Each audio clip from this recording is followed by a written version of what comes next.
পাড়া মিলে একটি বড় গ্রাম, আর এই গ্রামের মধ্যে দুটি মাত্র মাংসের দোকান রয়েছে। একটি রবির মাংসের দোকান আর একটা রামুর মাংসের দোকান। সকালবেলায় মাংসের দোকানে ভিড় করে দাঁড়িয়ে রয়েছে লোকজন, হাতে তাদের একটি করে থলি। এটা হচ্ছে রবির মাংসের দোকান। এখানে মুরগির মাংস পাওয়া যায়। পাড়ার খুড়ো এসে রবিকে বলছে, রবি আমাকে লেগ পিস থেকে দিস। রবি ধারালো চাকু দিয়ে লেগ পিস কাটছে আর বলছে, হ্যাঁ বাবু, তোমার জন্য আমি লেগ পিস কেটে রাখছি, আমি জানি তুমি এটাই নেবে। পাড়ার লোকেরা মাছের থেকে মাংসটা খেতেই ভালোবাসে।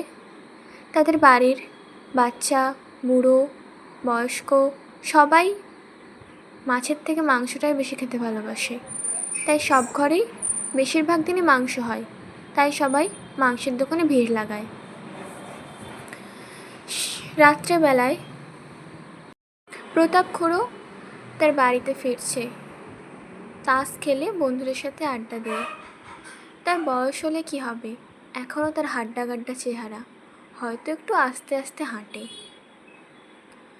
বাড়িতে ঢুকতে আজকে একটু দেরি হয়ে গেছে, তাই খাওয়ার সময়ও হয়ে গেছে। বাড়িতে প্রবেশ করেই তার একমাত্র নাতনি আর ছেলের বউ মিলে খেতে বসে গেল। ছেলে গিয়েছে অফিস, এখনও ফেরেনি। বৌমা ভাত বেড়েছে, আর প্রতাপ খুড়ো রাত্রেবেলায় ভাত খায় না, তাই তার জন্য প্রত্যেক দিনই বৌমা রুটি সবজি বানিয়ে দেয়। পাশে তার নাতনি বসে খেতে বসেছে, ভাত, ডাল, শাক ভাজা আর মাছ ভাজা। সে তার দাদুকে বলছে, দাদু, সব দিন মাছ দিয়ে ভাত খেতে আমার একদম ভালো লাগে না। তুমি জানো তো আমি মাংস খেতে পছন্দ করি, তুমি আর মাংসই আনোনি। দাদু বলছে, এই তো পরশু দিনকে মাংস খেলি রে মা। তখন পাশ থেকে তার মা বলছে, একদম না বাবা, মাংস এনো না। সবসময় মাংস কি খাওয়া রে, মাছেও যে ভিটামিন আছে সেটাও তো দরকার। মাছ খা, তুই মাছ দিয়ে ভাত খা আজকে, অন্যদিন মাংস নিয়ে আসবে।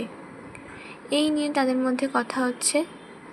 আবার মেয়েটি কিছুক্ষণ পর বলে উঠল, মা, আমি এই শাক ভাজাটা খাবো না, সব দিন তুমি শাক ভাজা করো।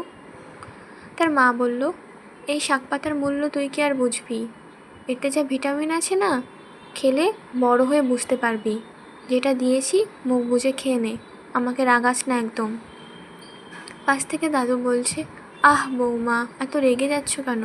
বাচ্চা মানুষ, একটু বুঝিয়ে বললেই তো খেয়ে নেবে। পরের দিন সকালবেলা প্রতাপ খুড়ো তাদের হাটের বাজারে যে রামুর মাংসের দোকান রয়েছে সেখানে সে চলে যায়।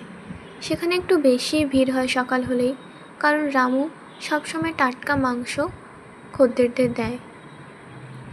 দুদিকে বেঞ্চি পাতা রয়েছে, তার ভিতর দিকে একটা মাংসের দোকান, সেখানে রামু দাঁড়িয়ে মাংস কাটছে।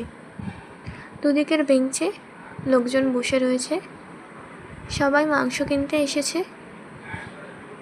কিছু লোক দাঁড়িয়ে রামুকে বলছে, রামু, আজকে কিন্তু আমাকে এই মাংসটা দিস, এই জায়গাটা কেটে দিস, খুব ভালো। এই নিয়ে তাদের মধ্যে কথা হচ্ছে। দূরে চপের দোকান, আলু, সব মিলিয়ে বাজার যেন ভিড়ে ঠাসা। সবাই দোকানে মাংস কিনতে এসেছে। আজকে রবিবার, তাই অন্য দিনের তুলনায় ভিড়টা একটু বেশি। প্রতাপও তার জন্য, তার নাতনির জন্য মাংস কিনতে এসেছে, কারণ নাতনি বলে দিয়েছে, আজকে সকালে উঠেই দাদুকে বলেছে, আজ কিন্তু মাংস না হলে সে ভাতই খাবে না। প্রতাপ খুড়ো কী আর করবে, সকাল হতেই মাংসের দোকানে এসে লাইন দিয়ে বসে রয়েছে। আজকের গল্প এখানেই। ভালো লাগলে অবশ্যই সাবস্ক্রাইব করে দিও।